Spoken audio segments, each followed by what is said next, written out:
All right, guys, I think we're live. Welcome to the show. We're here with Josh. He is the owner of Blackout Tinting.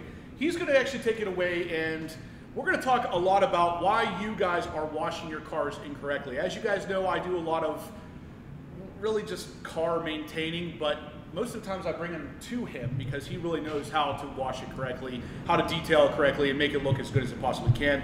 That's what we're here to show you today. This is Josh, like I said. Take it away. Thanks, Justin. So yeah, I do know how to wash cars correctly, but I'm usually not the one doing it. So we're going to introduce you to Patrick, who's one of our lead detailers here at Blackout Tinting. So I'll tell you guys a little bit about myself and about Blackout. I started this in 2011. I'm a car guy. That's what got me into this. And we've built a culture of other car people that work here. There's 25 of us now. We do window tinting, paint protection film, ceramic coatings. We did detailing for a long time. We don't do general cleanup detailing anymore because we have simply ran out of space in this location to do that. So Patrick here has been with us since when? How long ago? It's been like, what, 2013-ish? Okay. Yeah, 2013. So about 8 years Patrick has worked with us, and he was detailing prior to working with us as well. How many cars do you think that you've ceramic coated at least, or how many do you do in a year, do you think? I'd say roughly about 200. Okay. Roughly a year. Awesome. So this guy does tons of paint correction work, tons of polishing. It's pretty difficult to find somebody that's corrected and coated more cars than Patrick. So behind us is a Dodge Challenger Red Eye, and this is the car we're going to be using for our demoing today. Any questions you guys have about detailing, cleaning up cars, what products we use, what products we don't use, but Patrick has experience with just about everything on the market. We can answer those questions for you. This is, of course, the Red Eye that we are giving away at winthesekeys.com. We're teamed up with Justin to do that, so make sure you check that out. You buy some merch. Justin's actually wearing one of those shirts right now. We're not going to shove that down your throat today. We just want to mention that and then show you on this car what we can do as far as cleaning is concerned. We left it dirty for the last 2 weeks or so on purpose so that we can show you this. So it is very dirty too. So we're gonna actually bring you in on a wheel. I think. Do you want to do a wheel first? We're gonna bring you in on the wheels because this car has a really cool set of wheels. They're weld wheel setups, and with all the chrome, it is very easy to see the massive amount of dirt on these things. So yeah, you can see there. Like I said, that lip is supposed to be chrome, and it is not very chromish looking. So Patrick is actually going to show you the best way to clean a wheel. Now I know right off the bat, this seems a little bit redundant. It seems like something that somebody probably already knows how to do, but there is a lot going on here with the chrome especially. Easy to scratch, easy to mess up. Patrick knows how to do it, so we're going to go through the products now. Yep. So we're going to go ahead and spray the wheel down with water. This is going to remove any loose dirt and contamination that's on the wheel.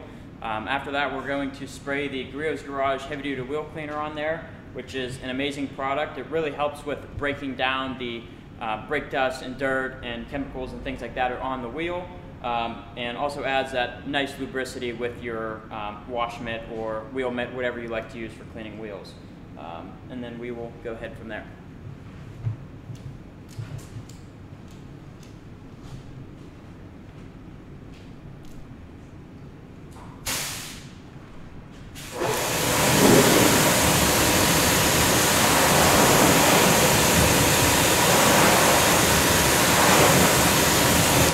These wheels are very dirty.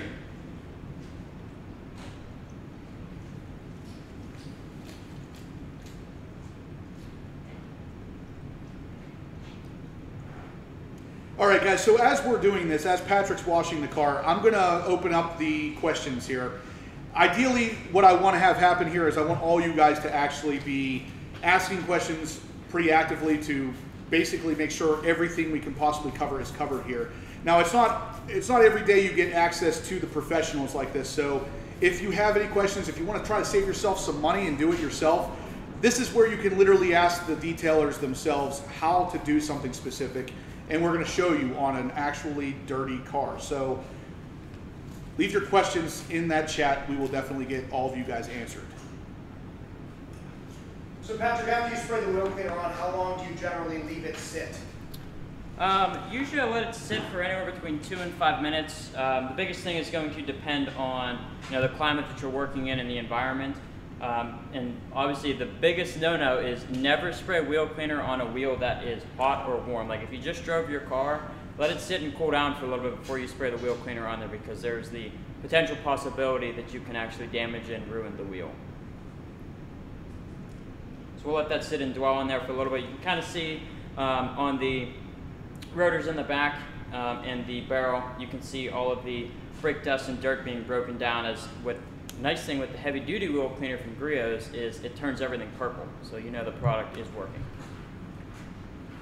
So after you spray that on there, are you letting the chemical do most of the work of breaking down that brake dust, or are you scrubbing it aggressively, or what is actually doing most of the work? So the product is actually doing a majority of the work. I'm just going to follow up with a wheel mitt, which is basically going to just clean up any of the loose dirt that's on there, and then we'll spray it off with a pressure washer. Awesome, thanks. So Patrick, one thing that I know we've talked about before, now guys, what I'm doing here is we're asking some of the more basic questions that we've been asked in the past. So a lot of these are going to cover some of your questions as well, but we're waiting for other questions to come in. We're going to be asking Patrick things as we go. One of the big ones for chrome wheels like this is whether or not you should be using an acidic wheel cleaner. You guys didn't touch on that already, did you? These ones? With Josh. What about them? Whether or not you should use acidic on chrome. No, we haven't hit that yet. Okay, so these ones specifically are not clear coated. The chrome is not clear coated. Yeah. Okay, polished aluminum. So tell us why you would or you would not use acidic wheel So you definitely want to be cautious when it comes to bare aluminum or raw aluminum for your wheels, because if you're using a product that has acid in it, or like a wheel acid, for example, that is going to basically eat away at the finish and leave staining, which is not good, because then you're going to basically have more work for yourself, so you're going to have to go over it and polish those areas out. Griot's heavy duty wheel cleaner does not have any acid, or it's not acidic or anything like that, so it's going to safely clean, the finish of the wheel. And you can actually see down there that the wheel cleaner has already kind of started taking the dirt off and just putting it into that stream coming out of the center of the wheel right there. So the wheel cleaner is doing the majority of the work right now, not necessarily a scrub brush. Yeah. So I'm basically just going to go over it with a wheel cleaning mitt, and this is just going to help loosen any of the extra dirt that's on the wheel before we go ahead and spray it off. So this is just a soapy mitt at this point. Yep. Yeah, this has the Griot's Garage Super Concentrated Car Wash, which is a pH balanced soap.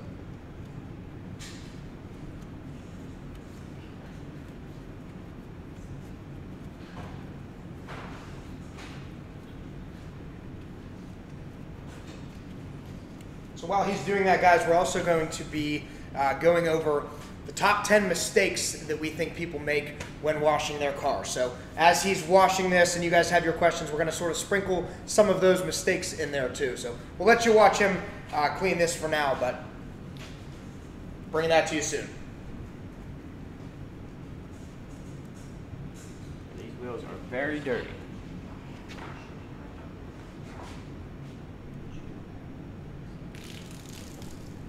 Patrick, somebody named Mason asked, how would you go around about cleaning around the valve stem, which you're actually doing right now? Anything special you have to worry about there, or? Depending on the style of wheel that you have, I usually like to go around here with like a boar's hair brush, something super small, like a lug nut brush, and this will kind of help loosen the dirt around these areas. Obviously each wheel is designed differently, so these valve stems are going to be in different areas. This one's thankfully pretty easy to clean around.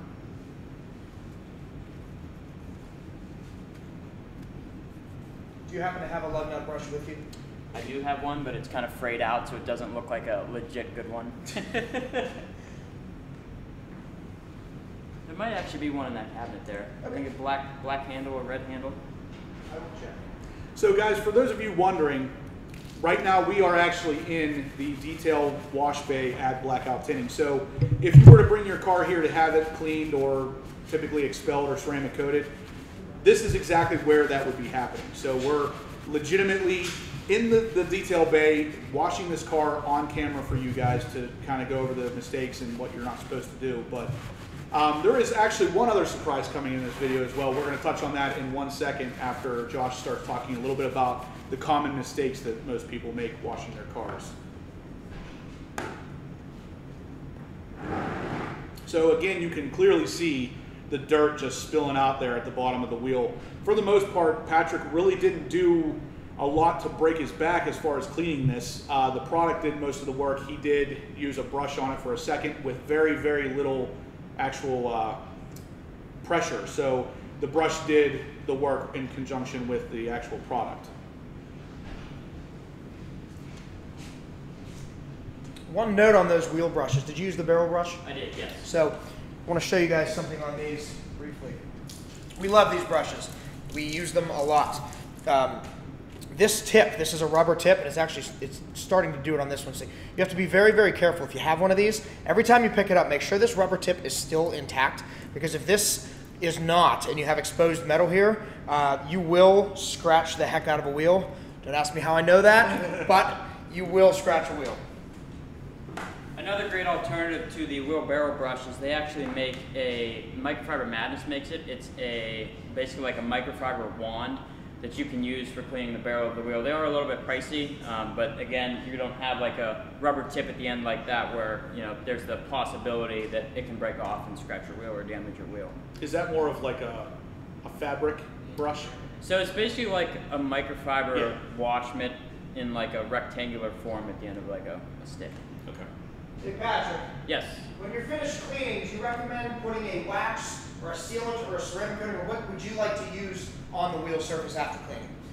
So depending on if the obviously wheel has any sort of protection or anything on it, if it does have a coating on there, I would definitely recommend using like a ceramic booster. If the wheel has no protection on it whatsoever, I would definitely put some type of a ceramic coating on there, as it it protects against brake dust and heat and temperature and different things like that. Sounds good, thanks.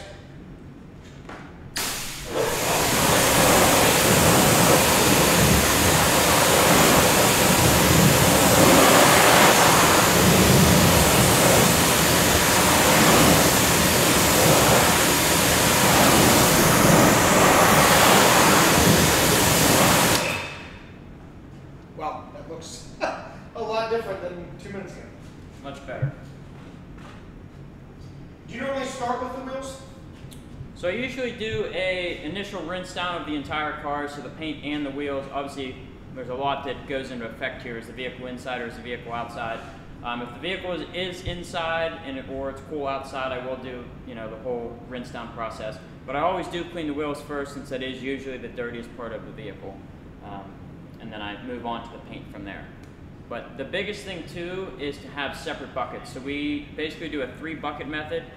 You have 1 bucket strictly for your wheels, and that is the only bucket that your wheel tools are ever going to go into. And then you have your paint buckets. You have 1 for soap and one for soap and water, and then the other one for just water only. And those have grip guards in them as well. All right. So what are you moving on to next? Well, so we're already on the wheels. I might as well move on to the next wheels. All right, so while he's going around doing the wheels, we're going to talk a little bit about some of the mistakes that people make when washing their car. And so I'll give you 2 of them right now. Number 1 is using a car wash to wash your car. Now, some of you will probably argue with me on this. Touchless ones are okay generally, but you have to think about the reason that a touchless car wash is touchless, or I guess how it works. It's using very, very aggressive chemicals to get the car clean. On the other hand, the ones that have the brushes and the spinning wheels and all that kind of stuff, they're using big, gigantic, abrasive things to hit the car. So if you are in this beautiful Challenger Red Eye behind a Dolly Dodge Ram that just went off-roading in the mud, or just went quad riding and they're covered in rocks and mud, and those brushes pick all of that up, and you happen to be the next car, there's a good possibility all of those rocks and mud are going to end up getting swirled against the paint. I actually didn't think that many of these style car washes were going up anywhere until recently. There's one right down the road from us, a brand new car wash. It looks beautiful, and it is not touchless. So I guess those are still popping up all over the place. I thought those were pretty much done. I thought people were getting smart enough to avoid those, but I guess not. And number 2 is not using a clean or a correct wash mitt or method of cleaning, I guess. So for instance, on the wheels, using the same wash mitt on the wheels as you do on the paint. A lot of people will do that even if you use it last. The next time around you use it, it's probably still going to have some of that crap in there. It's better to just keep those 2 things totally separate. Same with your buckets. Keep the buckets separate. You have a wheel bucket, you have a paint cleaning bucket, and usually have 2 of those. We'll go over that later too. But those are the 2 mistakes thrown at you now. Don't use a car wash. Hand wash it if possible. I understand, especially in northern climates, if you have nowhere to do that, it's better to take it through touchless car wash than nothing. And make sure you're using a really high quality, like a microfiber mitt. Griot's Garage sells them. Adams sells them. Who else do you know that sells good quality? Rag Company have them. Rag Company, Microfiber Madness. Microfiber Madness. So yeah, there's a lot of options for a good quality microfiber.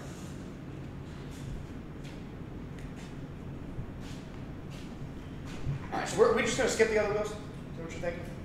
All right, so guys, real quick, what I want to kind of touch on here is I want you, any new viewers coming in, I want you guys to know this is the Horsepower Obsessed channel. I am here at Blackout Tinting showing some detailing tips. And while you guys are here, if you're enjoying what you're seeing so far, please smash that thumbs up button. Let us know you're liking the content so we can keep doing this kind of stuff for you. Justin, we've got a great question for you. One of our viewers asked about the PSI of the pressure washer. Yeah. You have set us up actually with this particular pressure washer that we use, and we love it here. You want to tell everybody a little bit about that system, and I think you probably have a link to it somewhere in one of your videos, right? I do. So actually in this video, in the description below will be linked the pressure washer that I use as well as Blackout Tinting. I set them up with the same one that I use because it is, without a doubt, one of the best ones I've ever used.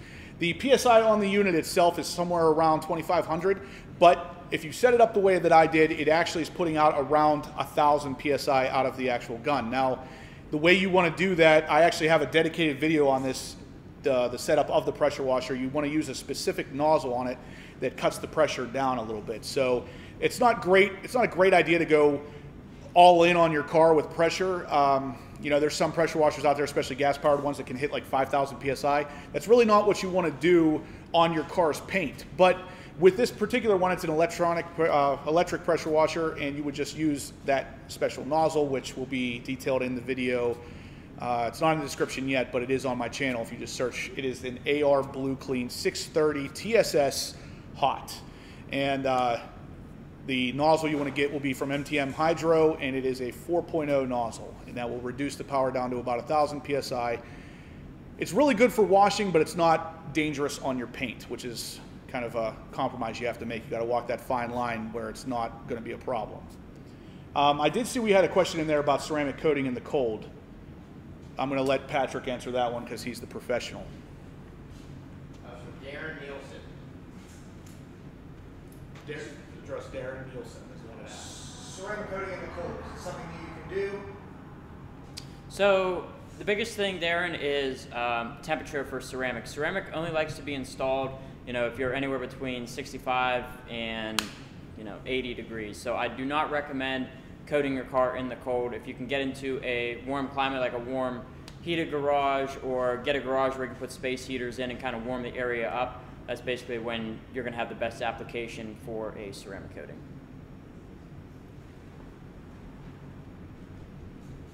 So we're going to move on probably to washing the car next, right? Yep. All right, so while he's prepping his buckets, or have you already done that? They're ready to go. Oh, they are ready to go. I was going to show you something cool. I'm going to do that anyhow. So over here on this table, why don't you just come show them? All right, I can migrate over here. So guys, this is actually the second surprise I was talking about. The big one in the front there, you guys are going to recognize that car. So Patrick actually put this together. Yes. I will be putting together a full video on this later on my channel at some point, but that is basically my C8 Corvette before I sold it. It is stealth and everything. So this guy is a genius when it comes to RC cars. Now, you have an Instagram channel, correct? I do. It's remote control _creations. So that's where you can go to see all these. I mean, obviously he puts together some interesting creations. So yep, a little bit of everything. Tell us a little bit about that one there, the G-Wagon. So this is the Traxxas TRX6 G63. It is a 6x6.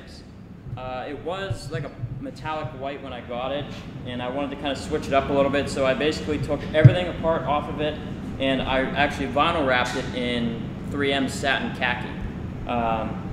So that kind of added like a nice difference to it.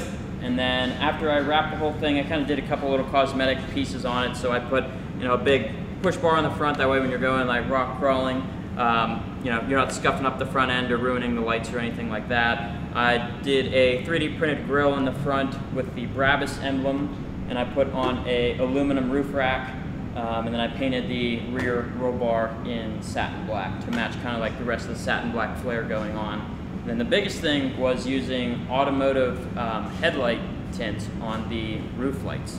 So I made them obviously yellow to glow yellow. But has a little bit of everything on it. Has rock lights, obviously headlights, taillights, marker lights, and then it's on licensed method wheels and BF Goodrich tires. Awesome, Patrick. And it has a winch.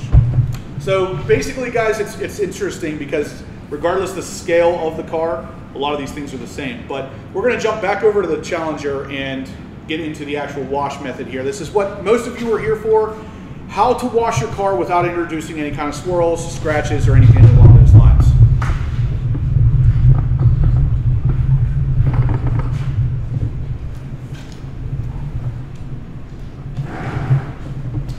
Alright, so we're just to start with a spray down. This is going to basically remove any of the loose amount of dust or dirt or particles that are on the surface that can be easily removed with water.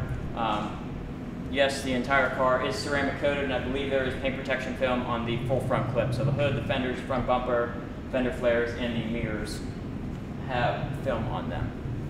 So the biggest thing when using a pressure washer is to always point the tip at the ground first, even when you put a foam cannon on. That way you can ensure that the tip of the pressure washer or the foam cannon does not blow into your paint and put a dent on there. So, big precaution there. Pro tip, guys. Yep. Untangle our little hose here.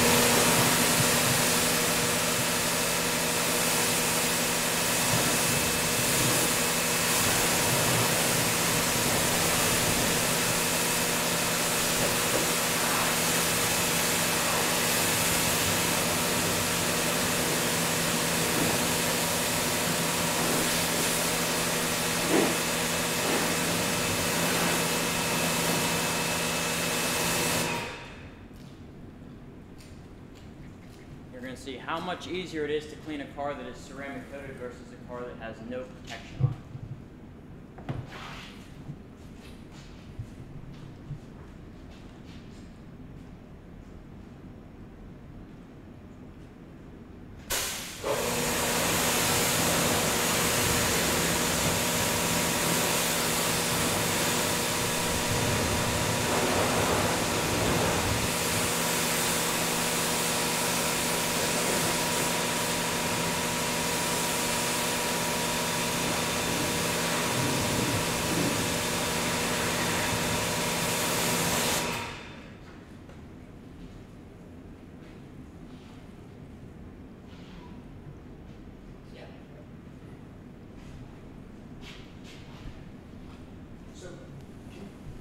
With that pressure washer on, keep going.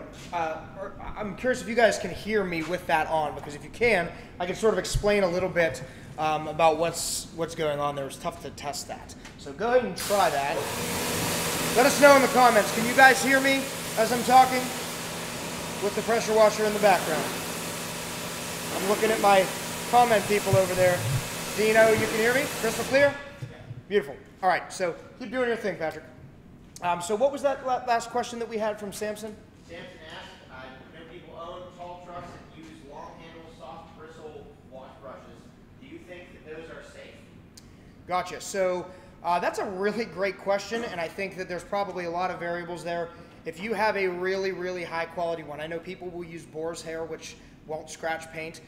It's got to be really clean, like brand new clean, I think, if you have, if you have a black vehicle and you're trying to get no swirl marks, no micro scratches. I think that it's possible that it's safe. I think that the way that most people use them, probably not. They stick it in the corner, leaning up against the wall. Every 6 months they pull the thing out. It's got dust, it's got dirt, it's got everything all over it.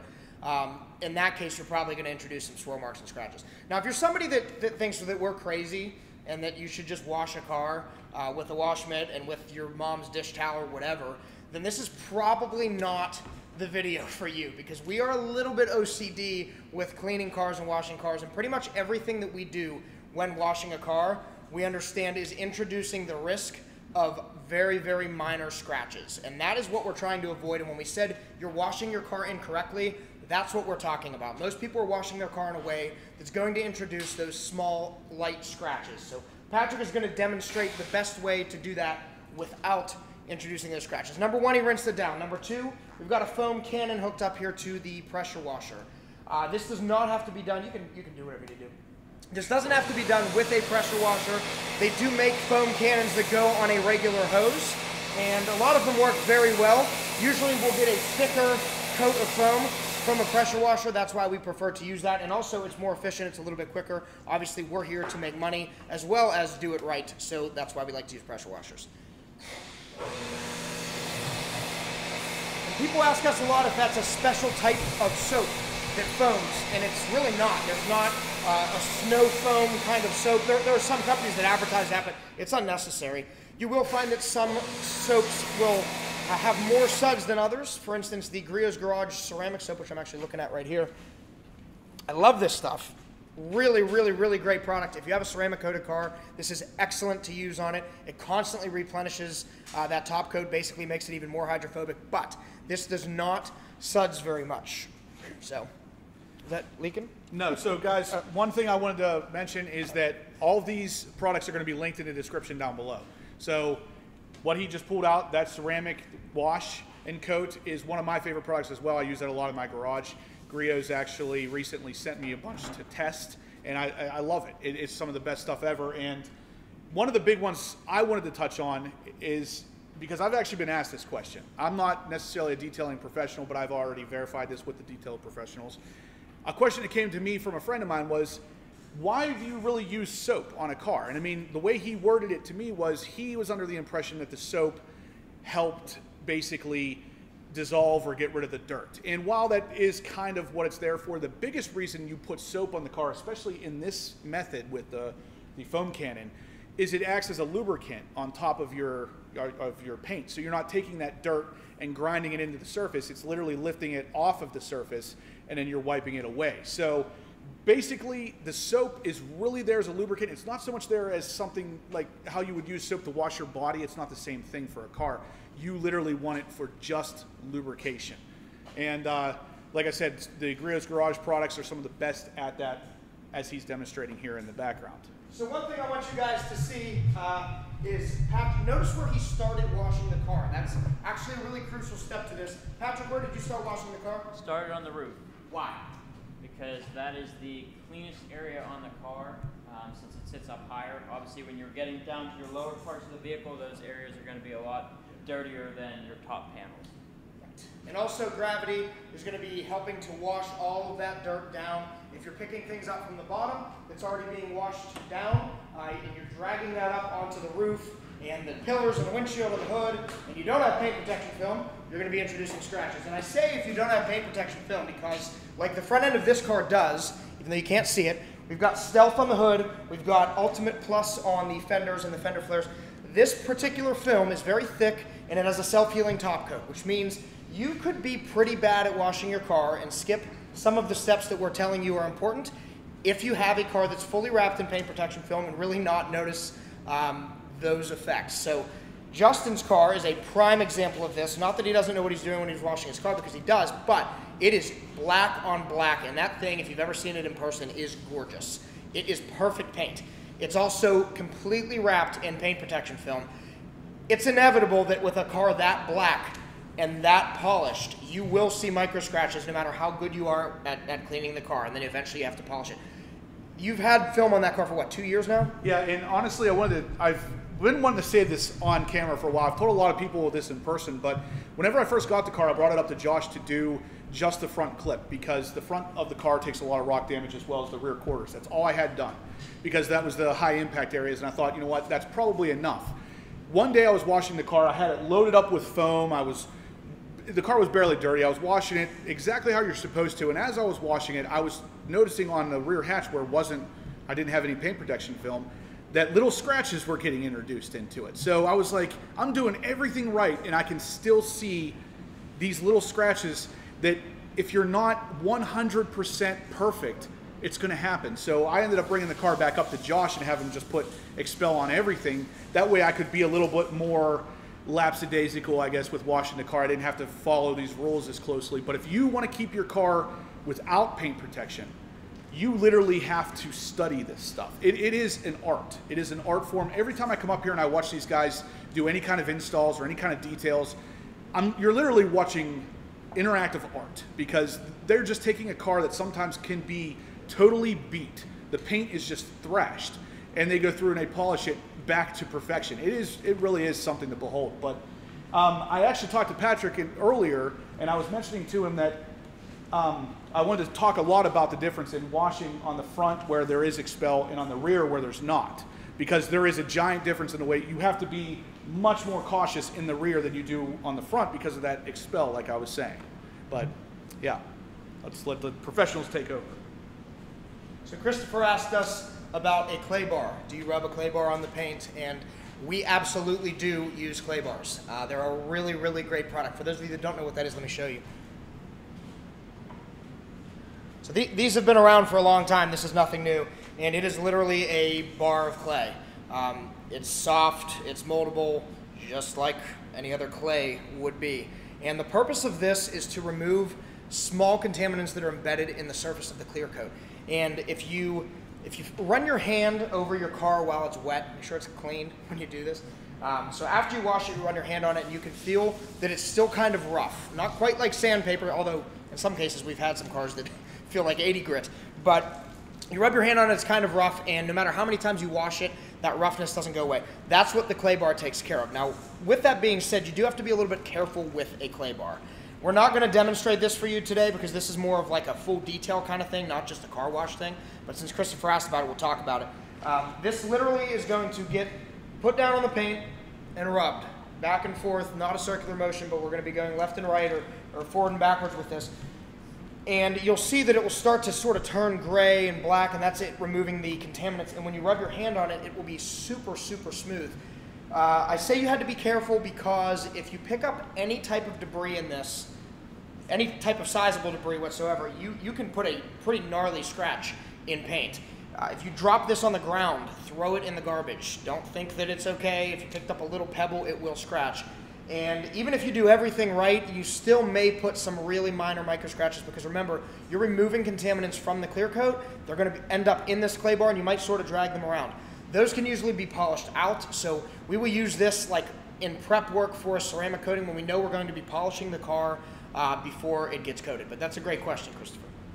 So another question I just saw pop up was, where is the best place to buy a foam cannon? Now, that's a really good question, because if you guys, again, have seen any of my previous videos when I was setting up my pressure washer, I purchased the MTM foam cannon.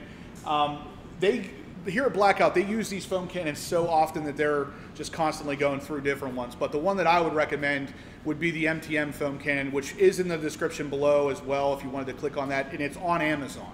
Now, in one of my videos, I talk about how to set it up, and I even show the demonstration of how it's used and everything. But again, I'm just kind of rehashing in my videos some of the stuff that Blackout Tinting has taught me. So having access to these guys, I know I keep saying it, but this is super important. This is absolutely amazing that these guys are on hand for this stuff, because the advice that they can give you here is stuff that you would normally pay thousands of dollars for. So if you really listen to what they're saying and really follow these kind of details, you're going to save your car's paint, and that's amazing. Now, in the meantime, guys, while Patrick is finishing up this car, ask some questions. Please keep the questions coming. We want to get as many answers out to you guys as possible. And while you're at it, smash that thumbs up button. Let us know you're liking the content. so Josh and I can keep putting this kind of stuff together for you. So I think somebody that you know a little bit, named Mike M, he just gave you $10 for gas money. Mike Matarazzo, thank you, man. I appreciate that. Unfortunately, $10 for gas doesn't go too far nowadays, but I appreciate the gesture. Thank you, Mike.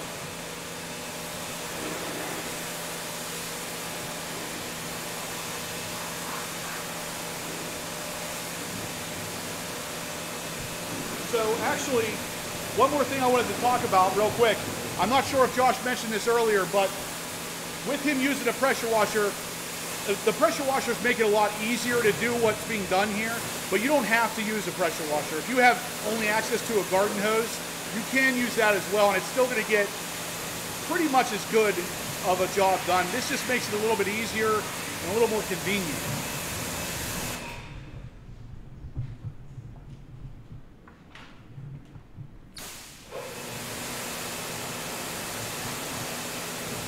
So Chuck asked us if a deionized water system makes washing easier, and we don't have one here, and the reason for that, you do, okay, so Justin can comment on that more, but we have really, really good water here.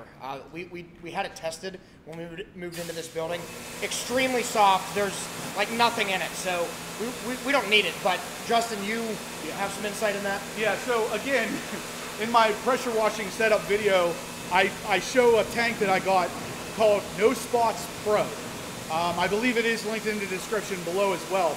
And what that does is it hooks up to your pressure washer or garden hose line, and you can turn it on or off. So it will either bypass the filter totally, or it will use the filter for the final rinse. And I actually washed my black ZR1 with and without that, and let the water dry on it. With using that, I was literally not able to find one single water spot. Without using it, the car was covered in water spots. So ideally, for the best detail experience, you want to wash your car and dry it without touching it. As you touch the car, that's what introduces scratches. So the less you touch it, the better. Now that is where the foam cannon comes in for washing, and that's where the deionized system comes in for drying, because honestly you can just hose it off and let the water dry and it's not going to water spot. So we've got a lot of questions rolling in. I'll address a couple of them here right now. So somebody asked what's the best wheel and tire cleaner to use, and I'm looking at our cabinet right now to see if I can show you that. We have two things that we like to use here. There's a lot of good products on the market. Patrick, I'm sure, can offer some insight there, but we really like the Griot's Garage Heavy Duty Wheel Cleaner. It's a pretty strong cleaner. It's also pH neutral. You don't have to be super, super careful with it. It's very, very unlikely to damage the wheel. And Griot's also has a rubber cleaner. Any particular products that you like to use in addition to those? It really just depends if you're looking to do like a combined product. Like, do you want to clean both the wheel and tire in one product, or do you want separate products for both? The Griot's Garage products are absolutely amazing.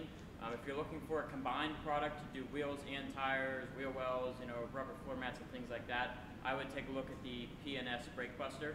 That's one of my favorite, like, do all-around cleaners. Another one of my favorite wheel cleaners is Ammo NYC. They make some amazing products. Cool, thanks. Another question was the process of paint correction, ceramic coating, and PPF. I'm not sure who asked that. That was from Eric. From Eric. So Eric, that is a great question, and I love to talk about that because a lot of people differ from me on this. Number one, you want to do paint protection film before ceramic coating always, because you want a ceramic coat on top of the paint protection film. If you do it backwards, you really can't put paint protection on top of ceramic, and also you lose the benefit of the ceramic being hydrophobic and easy to keep clean. We did a test on this years ago when we first started getting into both of these products. We had a Dodge Charger that Dean probably remembers this. We did, it was our friend Joey's mom's car. We did a ceramic coating and then we put PPF on top of it to see what happened. The fender literally blew off.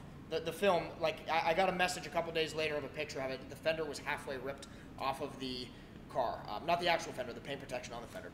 So that was interesting. But paint correction is where it gets exciting, because you do not have to do paint correction underneath paint protection film. I will get flamed for this. People will tell me I'm stupid and I'm an idiot and I don't know what I'm doing. I run the largest XPEL shop in Pennsylvania. I promise I do know what I'm telling you. Paint protection film will hide micro scratches and swirl marks. pretty significant ones. We don't do that, we don't not do it to be lazy. There's two reasons primarily that we don't do a paint correction before we put film on, if we go that route. Number one, you're removing excess layers of clear coat for no reason whatsoever. If the end result looks the same, whether it is polished or not, it doesn't make any sense to remove clear coat. That's what you're doing when you're polishing. Number two, I have to charge you for that. I have guys here that are getting paid. We try to pay them well. They've got health insurance, they've got families, all that kind of stuff. I have to pay them. So I have to charge you, and I'm charging you for something that makes no sense. Now, I have people that insist that we do it and we charge you, and we will. But I'm gonna be clear with you that the visible difference isn't going to exist. So that is the order. You do paint correction if you want before paint protection film, then you do paint protection film, then you do a ceramic coating. But anywhere where you're doing PPF, paint correction is really unnecessary unless it's really bad. All right, so I want to touch on this real quick because I have heard this question come up multiple times for Josh. He answers it the same way every time. And honestly, as a car guy, a car enthusiast, I don't really necessarily know if what he's saying is the truth or not. But when I come up here, for example, whenever I had my red Colorado truck, I had it brought up here for a front clip of XPEL done, and no paint correction was done. The hood of the truck had swirl marks in it. Nothing crazy, but there was some swirl marks. I watched him put the piece of XPEL down on the actual hood, and as it touched the surface of the hood and got squeegeed out, the scratches were gone. So I know from firsthand experience that what he's saying is absolutely true. You do not have to detail or paint correct underneath the XPEL if you're going to have that installed. Now, like he said, you still can. If you are diehard that we're wrong, you can have him do something like that for you, and like you said, you're going to pay a little bit extra for it, but if that's how you want it, I'm just coming in as a car enthusiast to tell you that it is 100% true. You're not going to notice the difference. Now, do we have any other questions, Dean? Yeah, a great question from Connor Lewandowski. If a car is not ceramic coated, what is the best way to avoid water spots? Is there a certain product that you would recommend? Honestly, the best way to, in my experience, I'll let Josh answer this as well, but in my experience, the best way to avoid that water spot would be to get a deionization system like I was talking about earlier called the No Spots Pro, which is a tank about this big. It kind of looks like a propane tank, but inside of it is just the deionization stuff that will remove all of the hard water issues, and whenever you spray down the car for the final rinse, you can let the water dry on it. And once it dries, everything evaporates. There's nothing left behind to leave a water spot because it's all filtered out. But I'll let Josh go at this one and tell you what he thinks. All right, so with that being said, I think an important step of washing the car is drying the car. If you don't have time for that or whatever, then what Justin just said makes a lot of sense. But the more water you get off, the less likely there is to be water spotting. So he's going to sort of show you here. The same gentleman asked the question, if there are already water spots, how do you get rid of them? I'll let Patrick answer that. But what he's got in his hand is a leaf blower, and it sounds and looks ridiculous, but I'm telling you, it is not a bazooka. It works. It works better than pretty much all the other things. There are some that are detailing specific on the market. What's the most popular one? Master Blaster? Master Blaster. That everybody knows. And some of those are heated, and they work really well. I've used them. They're great. And some of them are pretty darn portable. But we like a leaf blower. It's quick. It's efficient. It hangs on the wall right here. We grab it. We dry a car off. So what's the importance of using a leaf blower?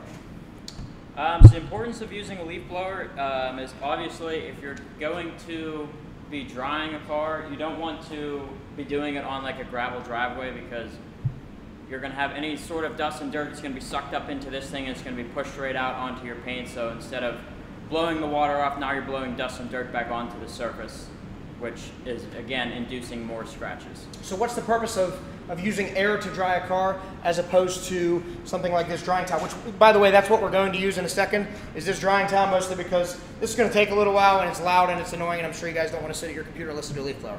You could probably do that in the morning when your neighbor is blowing all of the leaves and snow and whatever else is on his driveway off. So this drying towel here, why not use this, or why do you prefer to use that first before you use this? So the biggest thing with using the leaf blower first is because all these cars nowadays have all these different nooks and crannies, and you know, if you're going to go ahead and go over it with a towel, that's great, but you're still going to be touching the surface a lot more than if you were going to use this. Especially with these nooks and crannies, water likes to sit in here, so if you dry the car with a towel and you go ahead and take the car for a drive, all the water is going to work its way out. If you go over with the blower, yes, you're getting rid of a majority of water that's on the surface, but you're also getting rid of the water that's in all of these different nooks and crannies. That way, instead of doing 2 or 3 steps, you're going to do 2 steps. You're going to go over with the blower, then you're going to go over with the towel, and that way you can basically 2 birds with 1 stone.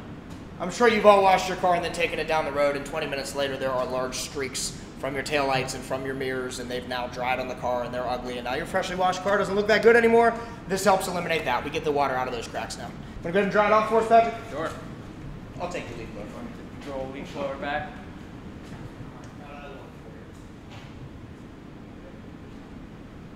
So the towel that he's going to be using, guys, is something from Griot's Garage. There's a lot of great products on the market for this. This is called their Pure Freaking Magic Towel. I'm not making that up. And it's very magical. Actually, what that thing's called. It is the best drying towel I've ever used. The edges are lined as well, so you don't have like rough edges. Some of the cheaper microfibers have like a cotton edge that's not microfiber, and or a polyester edge, I'm sorry, and they can actually kind of scratch the paint. So this doesn't have that. This has like a liner around there.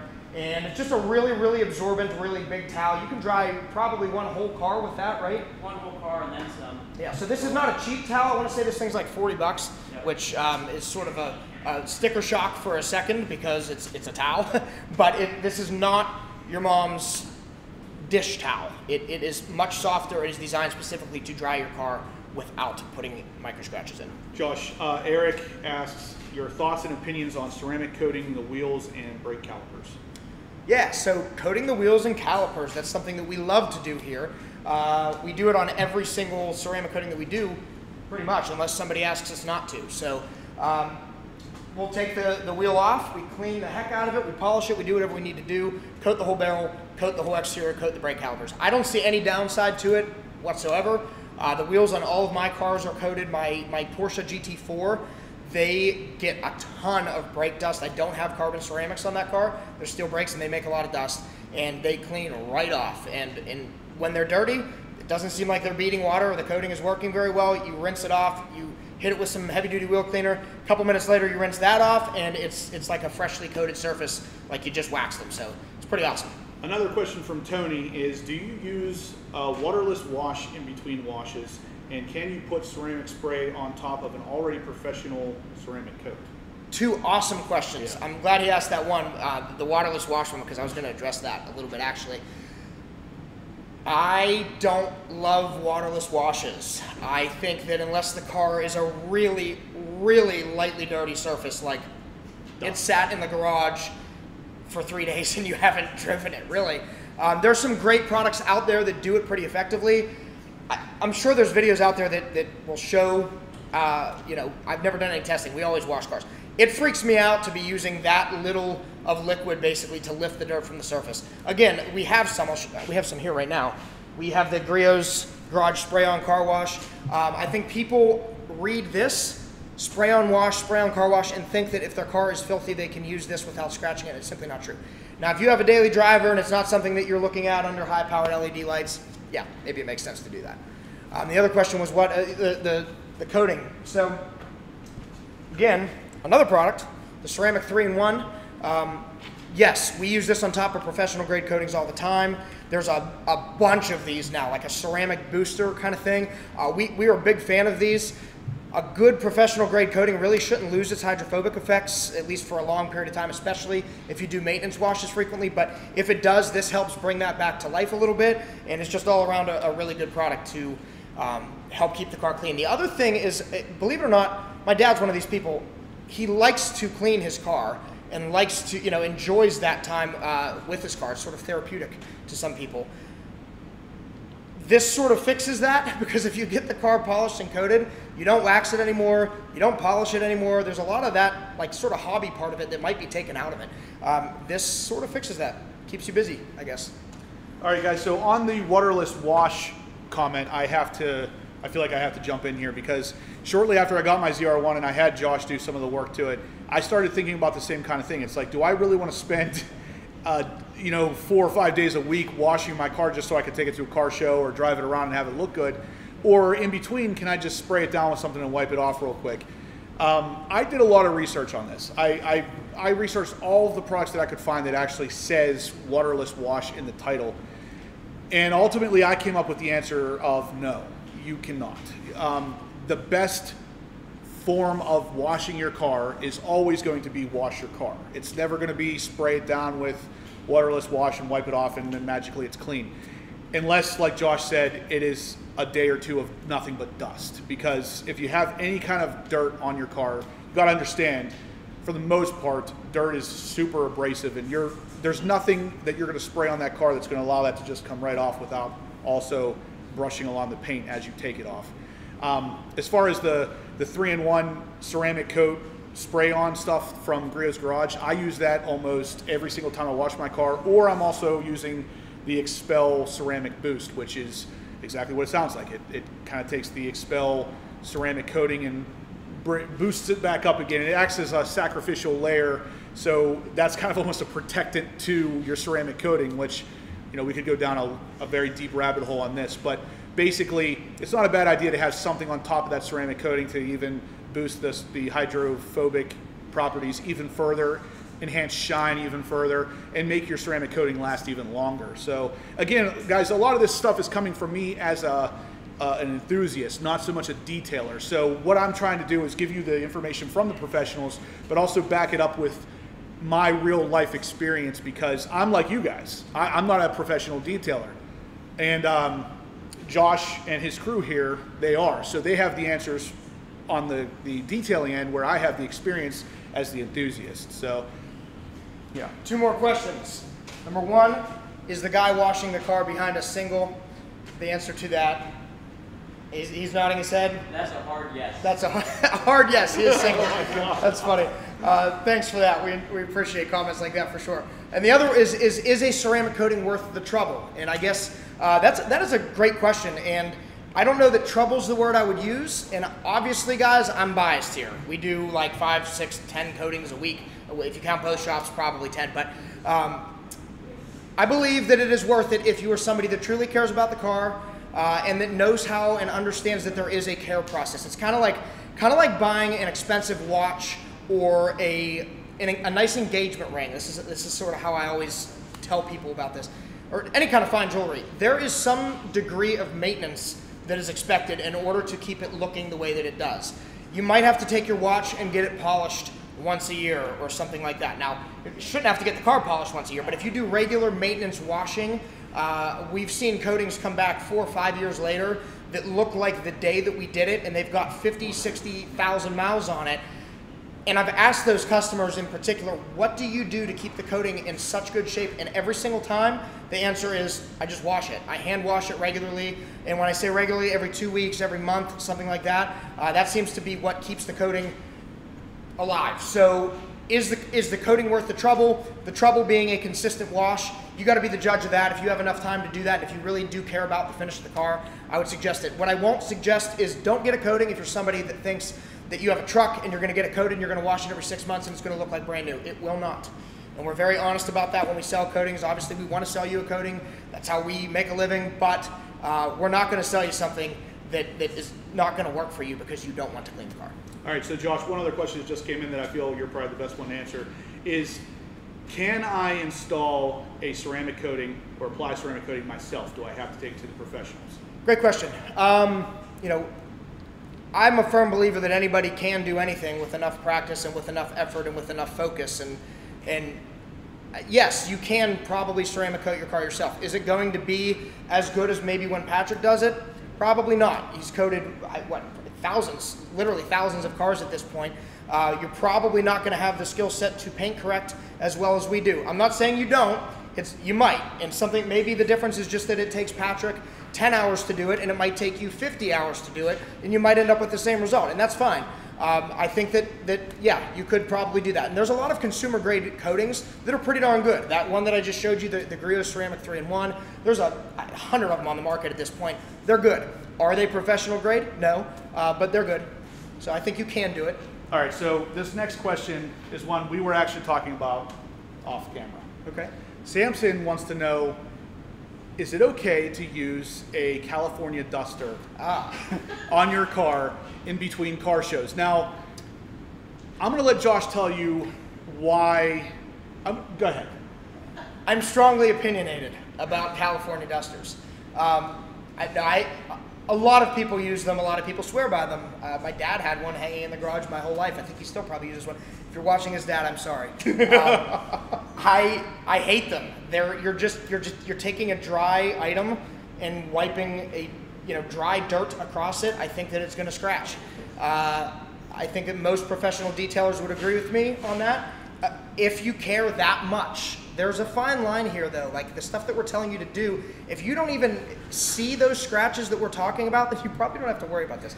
But if you're somebody that's really, really obsessed like we are, I would probably throw my California Duster away. All right, so I have to, this is where I have to jump in. So okay. Obviously Josh is the professional here, and there's two levels to this. Because if you're asking this question on a totally stock car, so no ceramic coating, no paint protection film whatsoever, I agree. The answer 100% is no. Now, with that said, in the back of my ZR1 is a California Duster. And I'll tell you what, I see it, guys. I get a lot of crap for it, but guys, you gotta understand, the XPEL paint protection will prevent any kind of scratching from that. Now, if I had a giant rock stuck in there or something, that's a different story, but as soon as you keep that thing clean, I have been able to wipe off a day or two of dust with that and had no negative consequences. Now, I would not do this on an unprotected surface because you will scratch. There's no doubt in my mind it will scratch. I know he kind of agrees to an extent, but on an unprotected car, don't use a California Duster. Agree with that. Any other questions? Jalen King asked, what's your favorite ceramic coating? Okay. A million answers to that, and everybody that you ask is going to give you a different one, I think. Patrick has used quite a few of them. He's applied. I guess the question could also be, are you talking application or are you talking end user? If you're the consumer that gets the coating back, how do you like the performance of it? Or if you're the detailer applying it, which is better? Because some of the coatings, like we use Ceramic Pro, we use XPEL Fusion Plus here. We do more XPEL Fusion than Ceramic Pro at this point. Ceramic Pro, I know from watching these guys, is a lot more difficult to install. That doesn't mean that it's lesser or a better product. It's just the way that it is. And Fusion is a little bit easier to install, and there's some that are even easier than that. So, what is your, if you just had to answer with one word, what is your favorite coating? I'm going to go with the XPEL Fusion Plus. I've had different variations of XPEL Fusion on different vehicles that I've had over the last couple of years, and Fusion is definitely the best for install on our end, but also the best end result for you guys. You know, you get incredible amounts of gloss and depth on those surfaces. All the areas perform really, really well, like they probably should, like any other coating. But in my opinion, I feel that that is probably one of my most favorited coatings on the market right now. And to add to that, I will say that on my Hellcat is Fusion, on my GT4 is Fusion. My truck's not coated yet because the shoemaker's kids have no shoes. I've had that truck for a year. On my ZR1 it's also Fusion on the ZR1. So we're a big fan of the XPEL Fusion product. One of the other questions, since you're here right now, Patrick, is from Nick. He wants to pick your brain for buffing tips. I'm out for that. Yeah. That's all this guy. This is what he's good at. I could talk about this for hours. Please don't. So I don't want to bore everybody. He just wants, like, I guess, overview tips, like best practices. So best practices is if you've never used a tool before, like an orbital or anything like that, or you want to get into buffing, definitely start with a random orbital versus like a rotary. The rotary tools, you know, they spin in one direction and one direction only. So if you hover on one spot too long, you're going to burn right through the clear coat and through the paint. So you definitely don't want to use that. If you use a random orbital, you know, they're still going to cut effectively, you know, but they're a little less harmful, you know, to your clear coat and surfaces like that. So definitely start with a random orbital.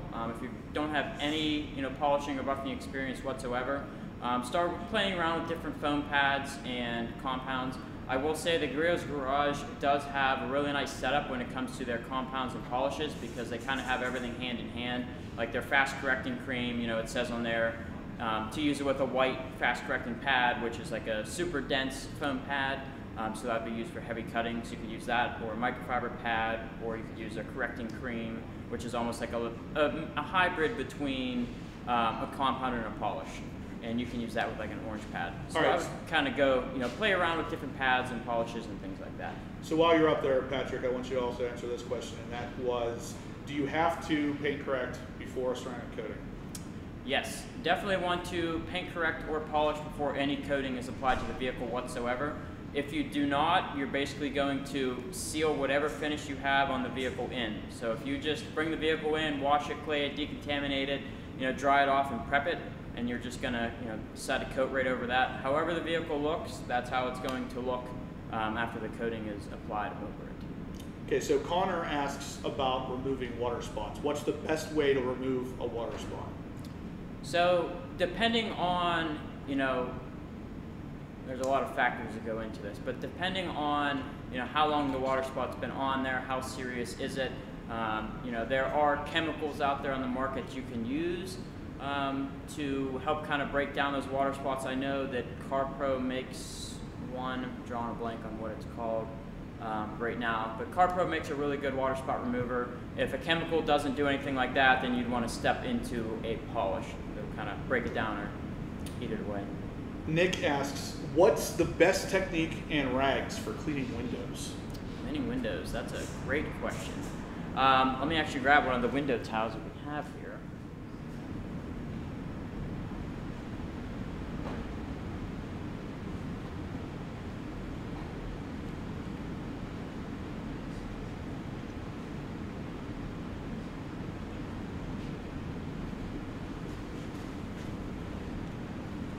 So one of my methods that I like to use is, I like to use the foaming glass cleaner versus like a spray-on glass cleaner.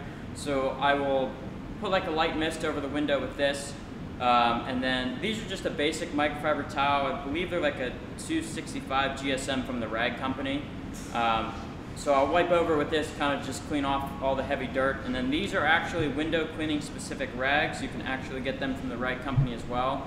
I'll see if we can link these in the description as well, the way you can click on them, check them out. But these are dual sides. You have, this side is different than this side, but they are specifically designed for cleaning windows. So I will go ahead and take any of the extra streaks or liquid off of the window, with this towel, and then sometimes I get crazy and I'll go over it again with this towel. So I do either a 2 or 3 towel method for cleaning glass. It just depends on how dirty it is. Would you say you're a little bit obsessed? I am. I don't like streaky windows and I don't like scratches. All right, so Eric asks, how long does a ceramic coating typically last, and what contributes to the coating from losing its protection over time? So going off of the first one, obviously each coating is made up differently, so each coating is going to last longer, perform longer than others. I will say that the XPEL Fusion Plus has a 4-year warranty on the coating, but as long as you bring it back, do your annual checkups, and you properly maintain the vehicle, it's going to last longer than those 4 years. And what was the other part of that question, Justin? What contributes to basically what makes the ceramic coating lose its protection over time? Just the fact that it's just breaking down. Basically. Yeah, so if you're not going to wash your vehicle or bring it back in for your annual inspections, the coating is going to just basically break down over time because there's so many different contaminants that are stuck on top of the coating that they're not going to be removed, whereas they would when the vehicle is being washed or you bring it in for the annual checkups. All right, so Bruiser X has one of the better questions that I've seen in a while, and honestly, this is a question I have. When it comes to cleaning wash mitts and towels, what's the best method to keeping these clean after you've used them, once or twice, and making sure that they're going to be functional again after the wash? So after every single wash, all of my towels, microfiber wash mitts, all go into the washer instantly. So I don't wait around. I don't wash 2 cars with the same wash mitt or wait a time or 2 between them.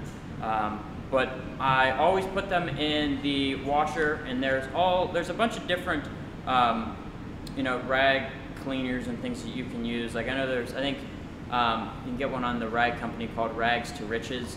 That's a really, really good kind of softener that you can mix in your washer with these towels. And then when you put them into the dryer, I always put them in the dryer with no dryer sheet at all. All right, so I want to personally answer the next question, and this comes from a user named Douglas Bobgandis. he asks where I got this shirt and where he might be able to get one. Now guys, as you can see, this shirt very clearly says Blackout Apparel on it. This is one of Blackout Tinning's shirts that is available on the website, winthesekeys.com. You buy this shirt, you will be entered to win this car 3 times. So there is a bunch of shirts on this website. 4 of them are mine, but the rest of them are Blackout Tinning's. And Josh has his own shirt on. He didn't want to help support me today, but no, I'm just joking. Josh is great. He's constantly supporting me. But yes, check out these shirts on the winthesekeys.com website, and in the process, you can win that thing. And yes, Michael Matarazzo, you can win it. Go to that website and buy a shirt, and you could win that car. It could be yours. All right, we have another question for Patrick from Mason. What's the best way to clean foam correcting pads? So the best way to clean foam correcting pads is after you use them. I like to spray like a mild degreaser on them to kind of break down the compound and things that are on the pad. And then I basically just go over to our sink and kind of just like knead out the liquid under like mild water, not too hot, not too cold. And then if it's a microfiber pad, I will use a brush on there to kind of loosen up, all the compound between the fibers. And then I take it over to the air compressor and kind of blow out the rest of the water and the gunk that's still in those pads. And then I let them air dry overnight before using them again. That's kind of like my process breakdown of cleaning pads every day.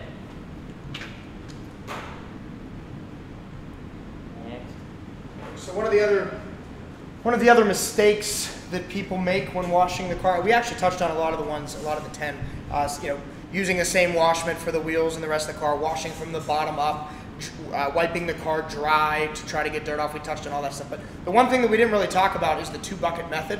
And I'm not sure, I'm assuming you did that. We touched on it briefly. Yeah. So the best practice for washing a car at home is to use 2 buckets. And what that will do is you have 1 bucket that is water only, 1 bucket that is your soapy water, and also if you can use grit guards in those buckets, that helps too. That sort of helps keep the dirt down off the wash mitt if the mitt is sitting in the bucket. But the purpose of that is every time the mitt comes off of the car, it goes into the rinse bucket that has no soap in it. And you're just going to rinse it around, and hopefully most of that dirt is falling off of the mitt into bucket number 1. And then you move it to the soap bucket, and hopefully by that point there's virtually no dirt left in that bucket or on that wash mitt, and then that goes from the soap bucket to the car. And again, you keep hearing me saying less dirt, less dirt. The whole purpose here is to get the dirt from the car to a different bucket and then not back onto the car. If you're using 1 bucket, it's easy to take it, put it in there, pick it back up, and then the dirt's still in the wash mitt, or you just stirred up a bunch of dirt. So the 2-bucket method, it really is crucial to a good wash. So that's what we like to do here, as well as the foam cannon. I think that helps a lot. And an extra bucket for the wheels. Extra bucket for the wheels, yeah. So I guess it's a 3-bucket when you're cleaning the wheels, but if you're just washing the body of the car, I would do 2-bucket. And another question that Nick had asked us was, is the Ryobi, was that orbital? Yeah, is the Ryobi buffer kit the best kit to start learning on how to buff? Because that's what he got. I personally never used that kit. From experience, I will say with products that are going to last for a long time and have a good warranty, I would definitely check out the new Griot's Garage tools. I know they just came out with the G9, the G8, and they have the long throw orbitals. So I would definitely start with the kit for that. Why don't you go grab some of your orbitals? We'll show them off a little bit here. So we use primarily the Griot's Garage products here, polishers as well, Rupes or Rupus, or I don't even know how you pronounce that really, but they make a really good product. It's usually pretty expensive. They're pretty like professional grade stuff. I want to say they're Italian handmade, right? Yeah. Patrick? Yeah, so they're sort of like the Ferrari of polishers. But they do have one that really, I don't think anybody competes with up at this point, and that is the Hybrid Nano. Do you have that over there somewhere? So this polisher is really cool. This is getting a lot deeper than washing your car, but you guys are asking these questions, so we want to help you. Any type of detailing question you have, we want to answer it. We love doing this stuff. We're having fun with it. So yeah, here's the smaller 3-inch orbital. I'm sorry, this one's the rotary. So this is the rotary. They also have a random orbital, and the difference between that, the rotary just spins fast. The orbital spins and also rotates around in orbit. The rotary is more of a professional tool. This is something that you could burn paint with a lot easier than with a dual action or orbital polisher. But this will get you results pretty quick, but you can also end up swirling the paint pretty easily. Whereas with a random orbital or a dual action, you don't really don't really have that problem. So what he's showing you now is, he's got two of them in his hand. He's got the Rups Hybrid Nano, and so this is a 1-inch polisher. A lot of our videos on YouTube, if you haven't checked out our channel yet, make sure you do that, Blackout Tinting. We do a lot of demo videos of sort of, what we're doing on cars, and you'll see Patrick and the other guys in the shop using this a lot. It's battery powered, it's a 1-inch polisher. You can get in all these tight to reach areas. You can imagine with the 6-inch orbital that's in his hand there, to get this little corner by the plastic is not an easy thing to do.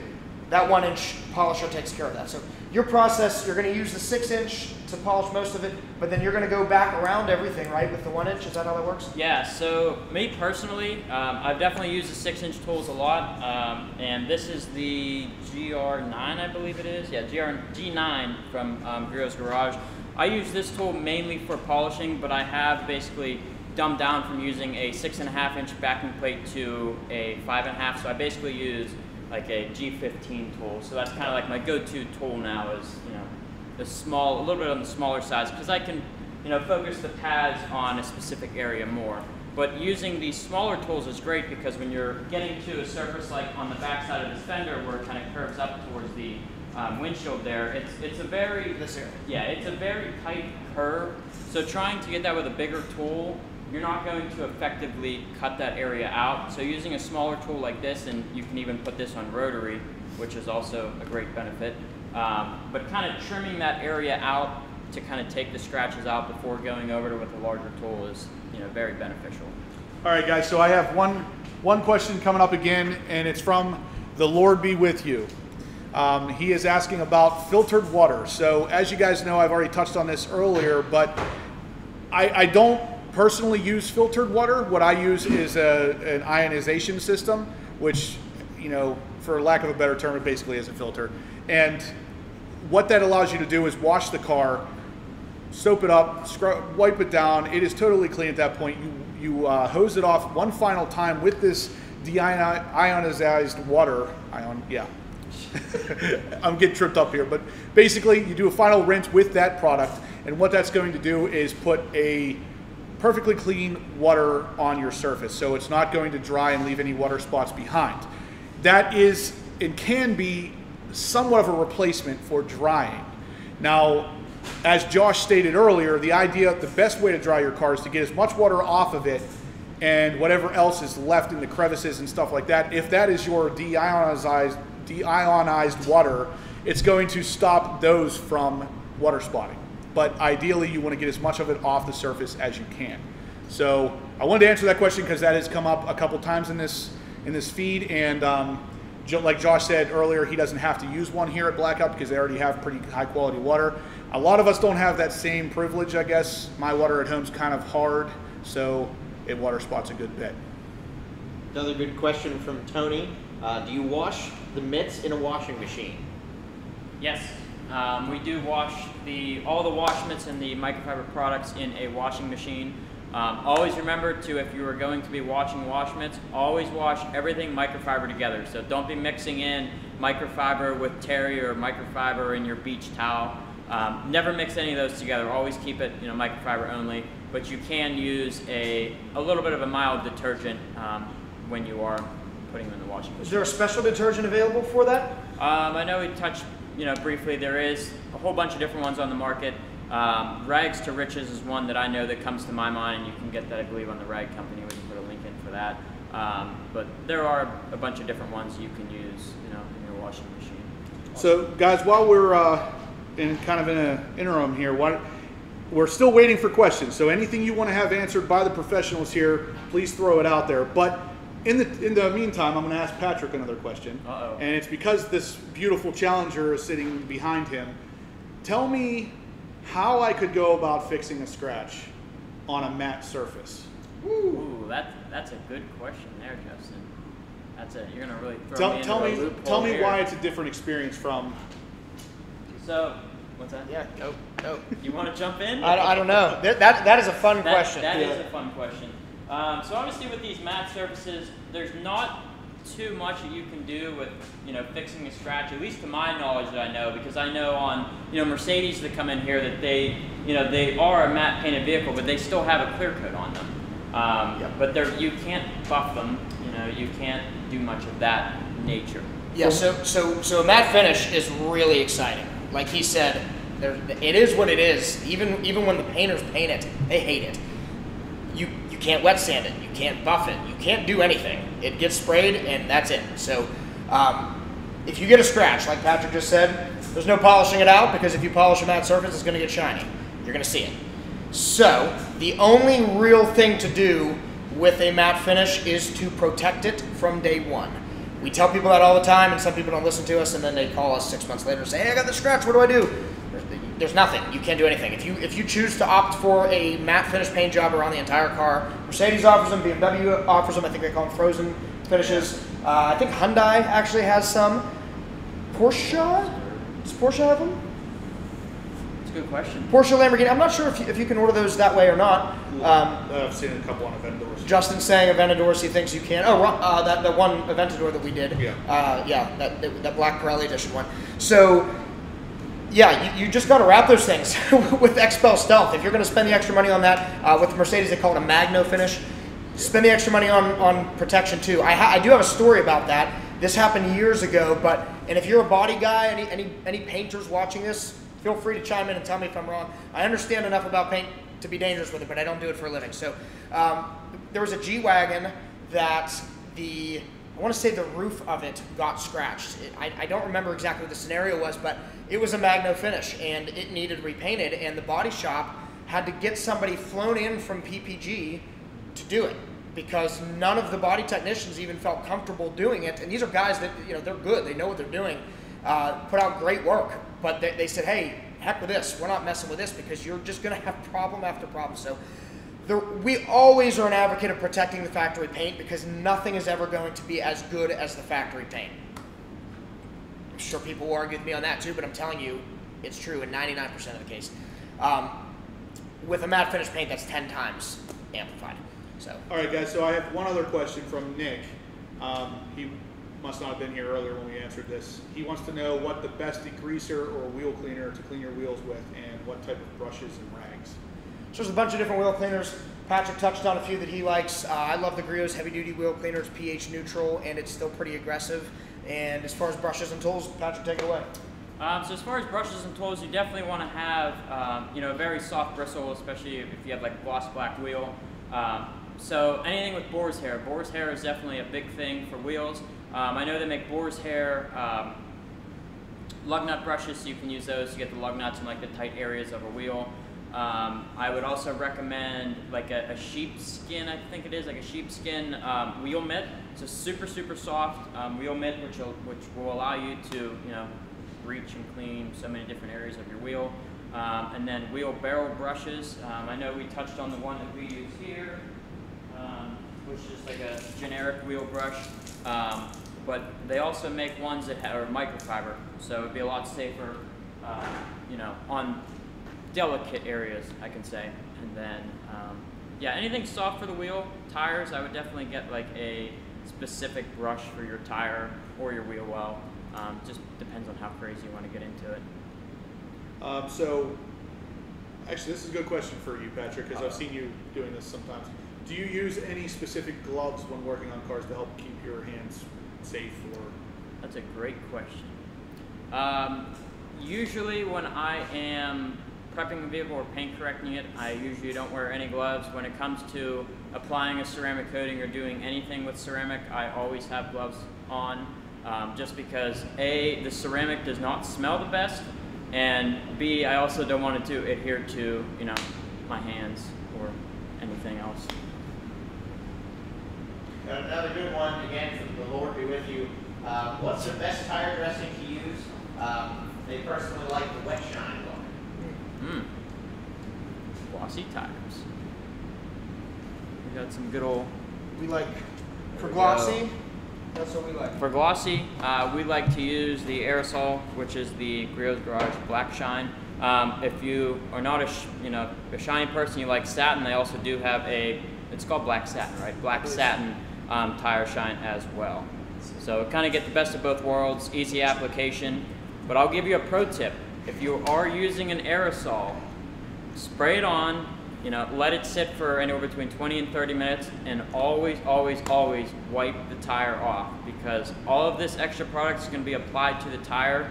It's going to get in all those little nooks and cracks and crannies all around the tire, and as soon as you go driving down the road, it's going to fly off and sling all over your car. So always go over it with a towel and wipe over it to take any excess off before you go ahead and drive. Got another great one from Eric. Any suggestions as to coating light-colored interior leather seats from jean bleeding on them? Cleaner? No, it's ceramic coating. The one you... Oh. Yeah, so, was it Nick? Eric. Eric asks, basically, is there a product that can be applied to the interior that will help jean transfer onto a lighter colored interior? Yeah, so this is actually a good question. So ceramic coating does help a lot when it comes to, you know, leather seats or lighter colored interiors and jean transfer. And the biggest thing is obviously making it easy for you to clean. A good example of this is one of our friends has a Tesla Model Y with white interior, and we applied the XPEL upholstery coating, tongue twister, upholstery coating on the seats because he has the white vegan leather. And he wears jeans all the time. You know, he's a little bit in mid-US, I guess, so he does get a little bit of different climates. So he's always in jeans all the time, and he does get the jean transfer on, you know, the seats. But the good news is it just wipes off. So, you know, he sprays a little bit of his favorite interior cleaner on, or just a little bit of water on a towel, and it wipes right off. So no hard scrubbing or ruining of the seats or the leather. All right, guys, I'm going to jump in here real quick again. I want to just welcome all the people that are clicking on the video to watch for the first time tonight. We've been going for about an hour and 20 minutes at this point. I want to make sure all you guys that are watching, if you're liking the content, please smash that thumbs up button. Josh and I from Blackout Tinting, we like to do this stuff for you guys, but we want to make sure it's reaching the correct audience. So if you smash that thumbs up button, it is more likely that all the auto enthusiasts are going to see this and that we'll be able to continue doing this for you. We're answering all kinds of detailing questions here. I am answering on the behalf of the auto enthusiasts, while Josh and Patrick are answering on the behalf of the pros. So if you guys have questions that you want to have answered and you want to know what the pros think and how the enthusiast reacts to that, that's what we're doing here. So I have had a lot of work done on my black Corvette ZR1. I'm sure you guys have seen. Josh has done a bunch of it for me, and I can personally give you my opinion on some of Josh's takes as the pro. So honestly, he's never been wrong. So I'm just kind of there to show you that what he's saying works. I've never been wrong. It 100% works. And honestly, my ZR1 is a beautiful car, but after having him and his guys work their magic on it, actually Patrick was involved in that as well, I remember that, it looks even better. So I mean, you can't go wrong with the professionals, but a lot of this stuff you could do as the enthusiast as well. And I actually have a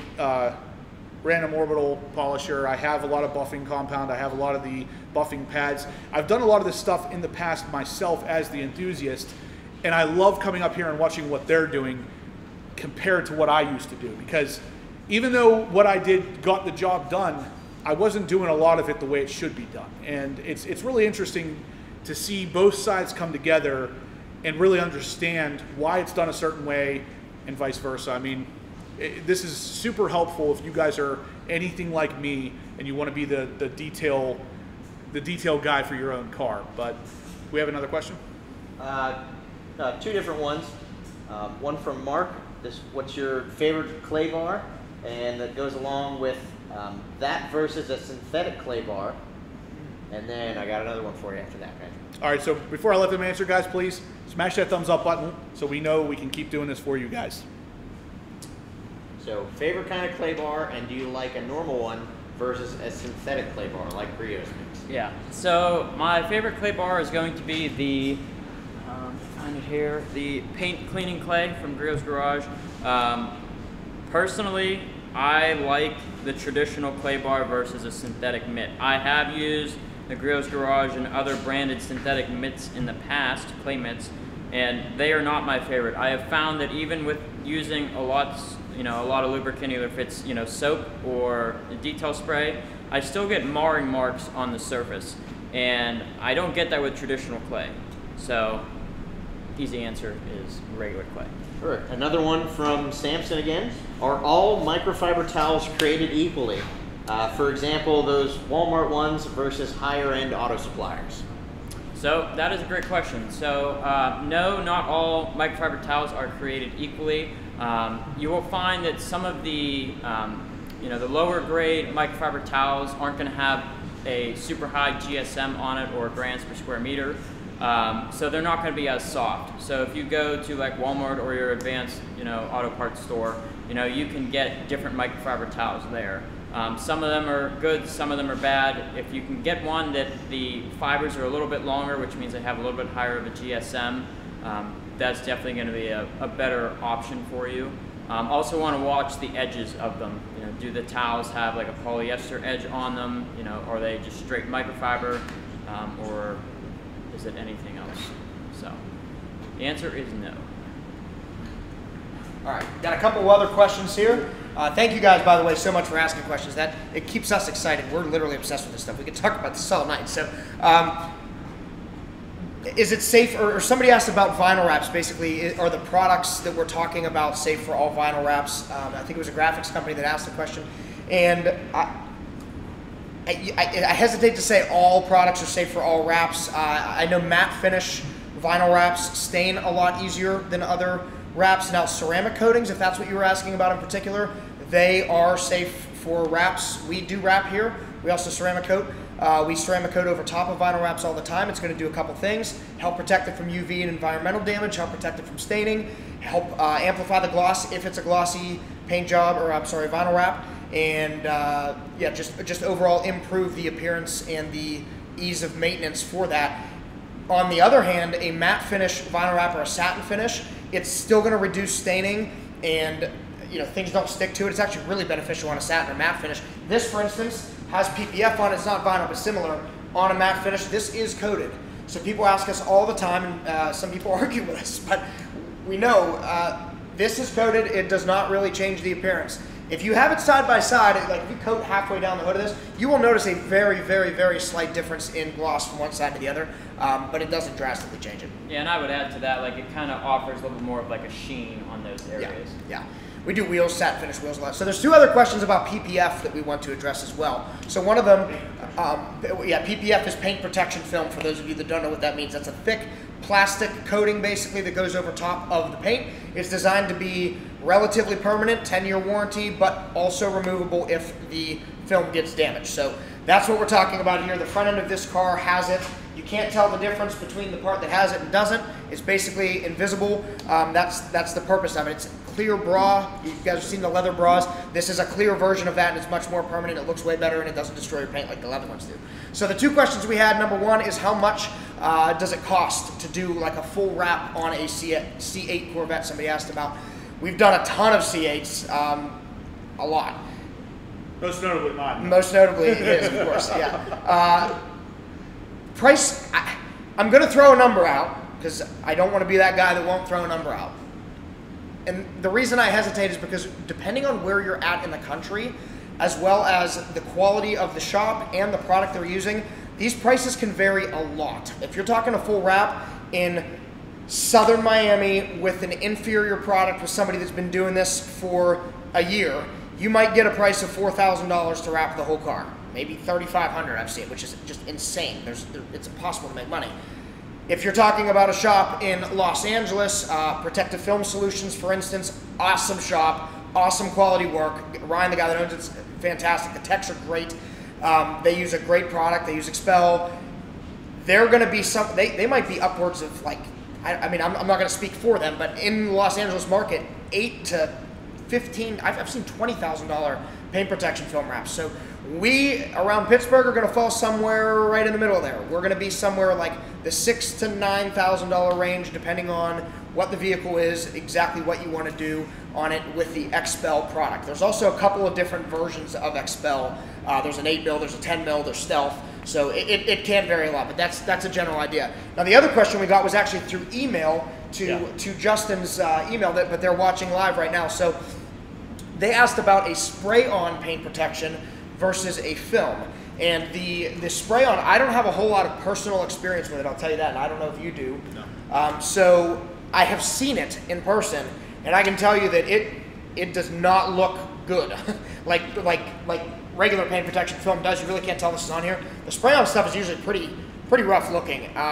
If there's a new product out there that I don't know about, maybe that you have some info on, please let us know.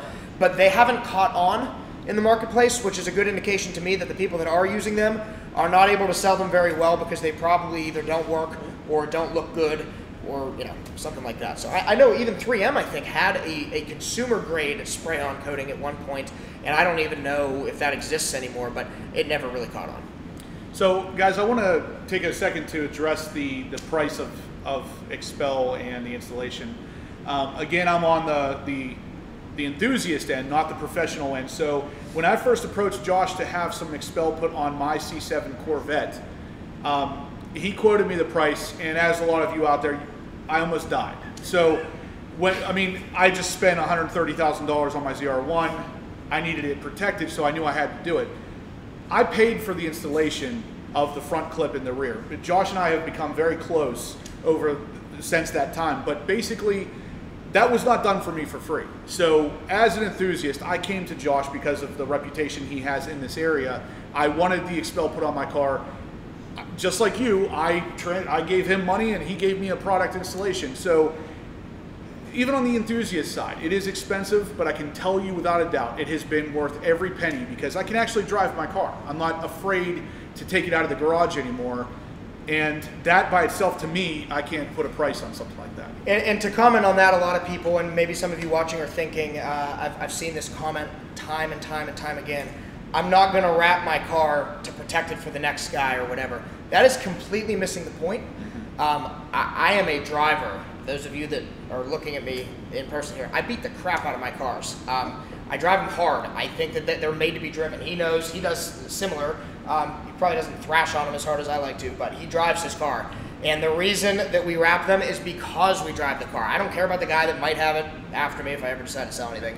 But I want to drive it, I want to experience it, but I also want it to stay nice. That's what film does. Yeah, and to that same point, for a car like mine or even his, actually pretty much every car he has, my ZR1, that car is appreciating in value something fierce right now. So having something like that on it will still allow me to drive it, not destroy it, and still maybe someday down the road get a decent price for it because it is appreciated that much more because the paint has stayed good and the body itself isn't totally thrashed by rocks. He has the Porsche GT4 as well as his Lamborghini Gallardo. Both of them going up in value. They're both protected with XPEL as well, obviously. But you can't, in my opinion, you can't put a price on this just because it allows you to drive your car. If you're like me, I bought my first ZR1 it was a lot more money than I've ever spent on a car before. I wanted to take it home, put it in the garage, and never drive it. And then I realized how stupid that was because I'm spending all this money on a car that the 90% of the reason to have it is to drive it. Yeah, the other 10, I do admit, I just stare at it sometimes because it is that gorgeous. But at the end of the day, I want to drive it. And I talked to Josh. I found out how I could do that and still keep it in the shape that I wanted it, a showroom kind of car. But do we have any other questions, Dean? Yeah. One from Jim here. What is your go-to ceramic coating, and what are your thoughts on a graphene ceramic coating versus a more traditional one? So, as the enthusiast, I've only experienced XPEL Fusion, and in my opinion, it's pretty good for what it does. And I've talked to some of the XPEL reps, and they've given me actual information showing that I think Fusion was glossier than the competition. It's, yeah, I mean, you're talking, yeah. Minimally, but in a lab test, it has proven that, yeah. So I'll let the pros answer this one. So I don't want to be super like salesy here and biased because obviously we are. We install the XPEL product. We love it. That's the reason that we install it. I will tell you there are many great products on the market. I think that XPEL is the best. I really do. Ceramic Pro makes a good coating. Gion makes a good coating. C-Quartz makes a good coating. G-Technic has one. There's a lot of high quality products that have been around. OptiCoat is another one. They were almost one of the originals. There's a lot of great ones. So I think if you go with any of those main name brands that have a proven concept, that have a warranty that they'll stand behind, I really don't think you can go wrong. Now the graphene coatings, we never really started playing with. They sort of, they were all the rage for a while. Everybody was talking about graphene, and then they weren't. So I don't know why. You might have some more insight. He studies this kind of stuff all the time. Do you know the difference between those, or do you know anything about them? Or? So I haven't done too much like crazy research on the graphene. I know like what Josh was saying, like as soon as graphene was like introduced, it was huge. I mean, I know Adams Polishes was like throwing their stuff out there a lot. So like they made graphene tire shine, graphene soap, graphene detail spray. It seemed like buzzword-ish. Yeah, like the graphene coating. So like it was out there. Now, I know from a little bit of research that I have been doing is that the graphene is breaking down a lot quicker than a traditional ceramic That's coating. what I'm reading as well. So we didn't want to change up, what we're doing here that we know works, so we never made a switch or anything from ceramic to graphene, but we're seeing a lot more complaints, I think, on the graphene side, just on the forums and things. This is a great question from Jack. How do you find the best car washer or detailer in your local area? Ooh, great question. So that's a businessy question, and that's what I love. So I think there's a variety of ways that you can do this. Number one, look at their content. What are they posting? What are they working on? Obviously, I'm sure there are detailers in the back corner of a garage somewhere that do better work than everybody that nobody knows about. But for the most part, a shop that is good, that is trusted, is going to be working on higher end cars. They're going to have a clientele list of people that trust them with their $1 million babies and things like that. I think that's important. Check Google reviews, but most importantly, visit the shop. Look at the physical location. Look at a car. Ask the shop, can I see some of your work? I love when people ask me that, because we're pretty confident in what we do. Come see it. I want to show you that we're the best, and I think that is probably the best way. Can I see your work? Ask for referrals. I mean, a lot of this stuff is a big investment. You're spending thousands of dollars on something that you've spent tens of thousands, if not hundreds of thousands, or millions of dollars on. It's worth asking for a referral. I don't think that that's out of the question. So that's what I would do. If you have anything to add to that. Yeah, I mean, the biggest thing, obviously, if you're looking for a shop, like Josh said, see if you can go and find a shop. But finding the shop is the first thing. So I would definitely go on Google, type in your zip code or, best automotive detail shops near me or detail shops near me, and I'm sure you'll get a list of different ones on there. Obviously, the ones that are going to be much better are going to stand up high at the top. I've got another great question from Nick. I know this is not related, but are you guys hiring, and when's the best time to apply? Thank you, Nick. We are definitely hiring. We are pretty much, I say pretty much, we are almost always hiring. This is our slowest time of the year up here in the Northeast. The best way to apply, shoot us an email, shoot me an email, josh@blackoutempire.com. I'm the one that generally handles all of that. We have 2 locations. We've got one here in Latrobe, Pennsylvania. We've got one in North Pittsburgh in Gibsonia, Pennsylvania. We are about to announce a 3rd location, and I mean, I'm talking like hours away from announcing that, but we have to finalize a couple little things. So there's a lot of exciting things coming, and that one's not going to be really very close to where we are right now. So we're always hiring, we're always recruiting. By the time spring gets here, we're going to need to hire a ton of people, and we offer training. We hire the right attitude. We start you off as a prep position, sort of our entry-level thing. We can work you up through the system that way. Mark asks, have you guys ever heard of Smart Wax? And what do you think of their products? I've never heard of it. I think I've heard of them briefly, but I don't know anything about them. Yeah, sorry, Mark. We don't know anything, so we're not going to comment. One from just me, it says, I bought a C7 Vet new and had half the hood and the full bumper clear bra installed. Should I be concerned about the hood down the road with it only being half protected? Great question. We should do a video on that, actually. So, yes, you should be concerned to some degree. Depends a lot on how well you take care of your car. So, I have a great story about this. In a couple of years ago, probably 4 or 5 years ago, remember the red Infiniti? Yep.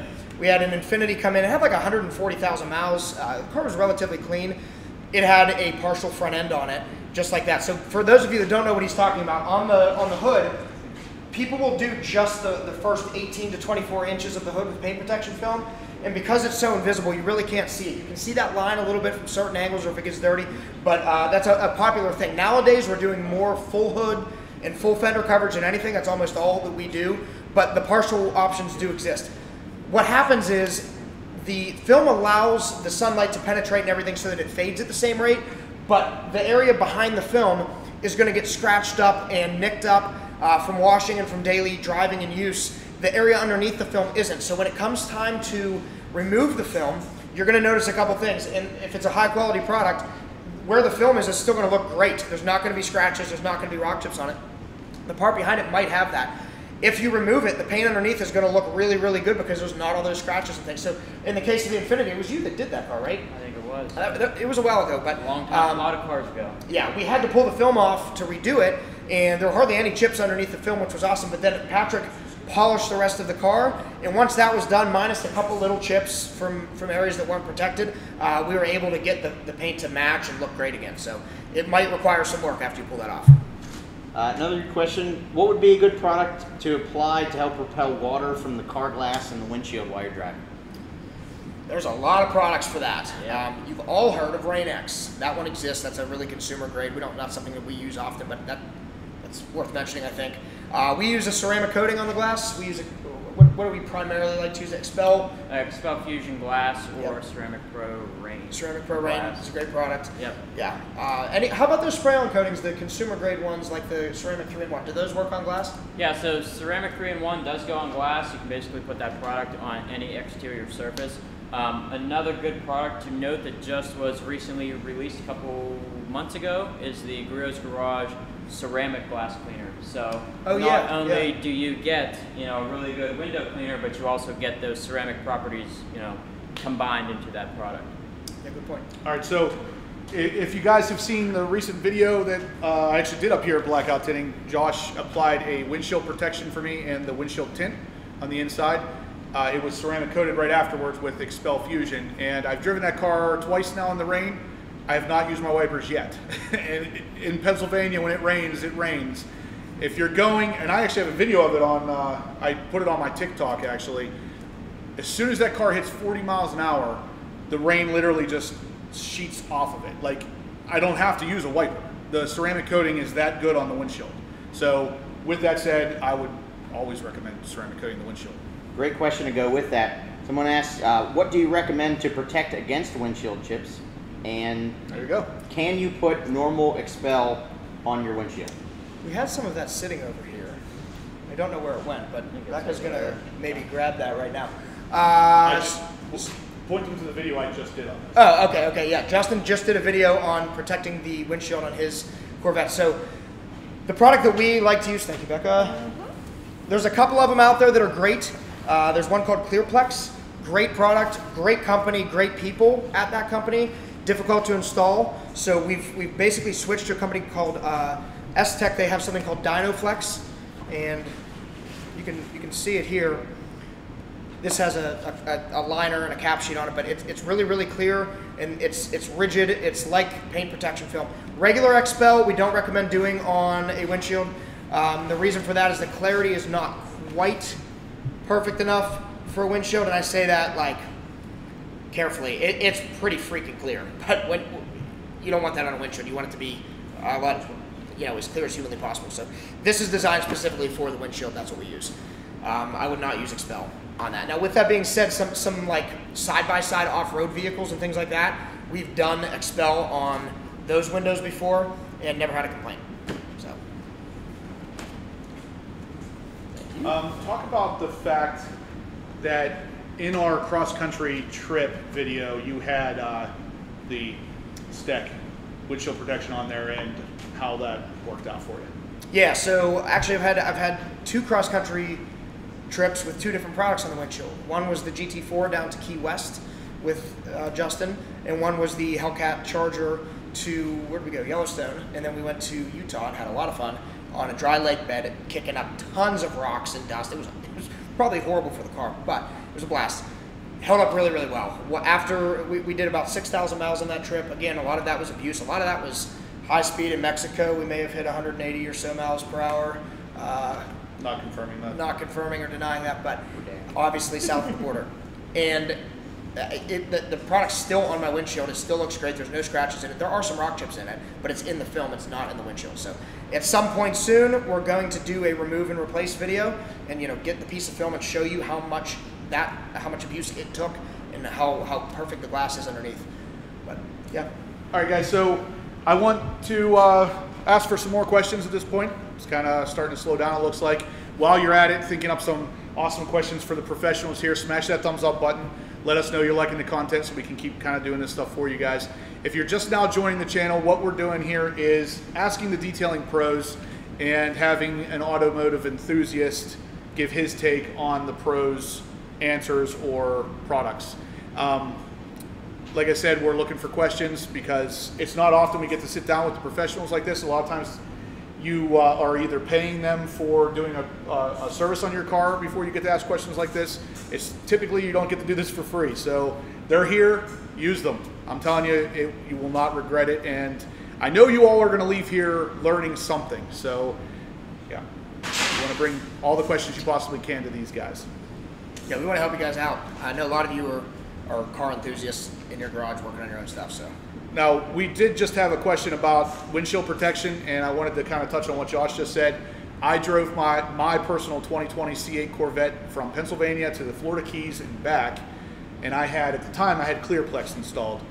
I was following Josh, who has Sport Cup 2 tires on his Porsche GT4, so they are very sticky. They were picking up and slinging pretty much everything back. At one point, I heard a really loud crack, like really loud. I thought, okay, there's no way that windshield protection saved me, and sure enough, it did. We got out, and him and I were both looking at it. The spot on that Clearplex was probably about the size of a dime, but it did not hit the windshield. And that by itself was a gigantic, it just spoke volumes to that material for me, because that would have, not only would it have chipped the windshield, it probably would have cracked it, like all the way across. It hit so hard.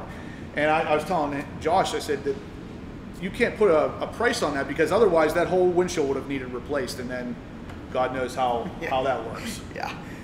Got another one for Patrick from Kool-Aid. What's the best wax to use? Assume if you'll want something a little bit more traditional. Best wax. I'd say probably going back in time a little bit. The Griot's Garage has a poly wax, which is like a liquid polymer wax. That's definitely, before we started to do ceramic coatings, that was basically, when we did our detailing, that was our go-to product for waxing. We would put it on an orbital and we would wax an entire car with poly wax. So I would definitely check out that wax. And you get a decent amount of protection with that as well. Mark also asked, what soap product do you like using for washing? And do you like chamois for drying your car? Ooh, another good question. Favorite soap for washing, I would get it down, but it's a giant 5-gallon container. It is the Griot's Garage Super Concentrated Car Wash. It's pH balanced, doesn't have any wax or anything like that in it, so it's super easy to use, and it doesn't, alter the effects of whatever protection you have on your vehicle. As far as chamois go, I'm definitely a hard no on that. I'm not a chamois person. I would definitely rather use a safer method of using a leaf blower and then using one of the Griot's Garage Pure Frickin' Magic, I think it is, drying towels. These big ones that we just use to dry the Challenger off with. I would definitely rather use this than a chamois. Lots safer. Next. Here's just a question from me. What's the best way to clean your engine bay, and is it safe? Oh, that's such a good That question. is a very good That question. is a great question. That is a great question, Dean. Great I question. hate it when mine's After the salt flats, it was. It's pure brown. So obviously when you're cleaning the engine bay, you definitely want to be cautious, because obviously there are a lot of things in there that you can damage. But you can definitely use a mild degreaser. We use just a generic degreaser here, the same one we use for like tires, wheel wells, carpets, or all weather floor mats, things like that. You can use a basic degreaser in there. Obviously you want to be cautious of where you're spraying. If your vehicle has a pretty large opening for the intake to come down in, definitely want to put a bag or a towel or something there to not allow any water to get into there. But definitely soak it down with water, remove any loose dirt, hit it with a degreaser. I know that there's a couple different products out there and brands that have like an engine cleaner. I know Griot's makes one. You can spray that on the surface, let it sit for a little bit, and then go over it with a brush and then hit it with water again. But always, always, always do it when your engine is cool, not hot. Does that answer your question, Dean? Absolutely. Great. All right, guys, so I think we're going to start wrapping this up. We have been on the air for almost 2 hours now. These guys are getting tired. So if you guys liked what you saw, please smash the thumbs up button. We're going to leave you with one final tip, or one final mistake that most people make while washing their car. Josh is going to talk about that a little bit. All right, so a lot of people don't use the right chemicals, or they don't use any chemicals, and they rely on some elbow grease and some scrubbing. And so, for instance, on the wheels, they might not have a wheel cleaner, or on the body of the car, they only have soap. And so when you get bugs and tar and things like that, they make products specifically to get that off, and they don't use them, or they don't use them correctly. One thing that we always like to tell people when we're training them is the chemical is designed to do the work. Now, you have to use your head here. You're not going to spray something that can damage plastic on the plastic or whatever, but you want to let the chemical do what it is supposed to do and avoid scrubbing, because the scrubbing motion is what gets you the scratches and the swirl marks and all that kind of stuff. You got to. One final reminder, I guess, to leave you with is anything that is touching the surface of the car is damaging the surface of the car to some degree. So keep that in mind. The chemicals will do the work for most of that. Ceramic coating will help tremendously in that respect. Even if you don't have film, things won't stick to it as well. That's why another reason we recommend the coatings, and that's a lot of the reason that people say the coatings reduce scratching. It's not necessarily the coating itself that is more scratch resistant, but the lack of scrubbing that you have to do to get stuff clean. So I think that sums up pretty much all 10. We had 10 mistakes here to avoid when washing your car. I'm gonna read them. Number 1 is don't use a car wash. For the most part, it's probably gonna mess stuff up. Number 2, don't use one bucket. Make sure you use 2 buckets when you're washing your car. The 2-bucket method: 1 rinse bucket, 1 soap bucket. Make sure you are using the correct wash mitts, a high quality microfiber mitt, and make sure it is super clean. Don't use a dirty sponge off of the sink.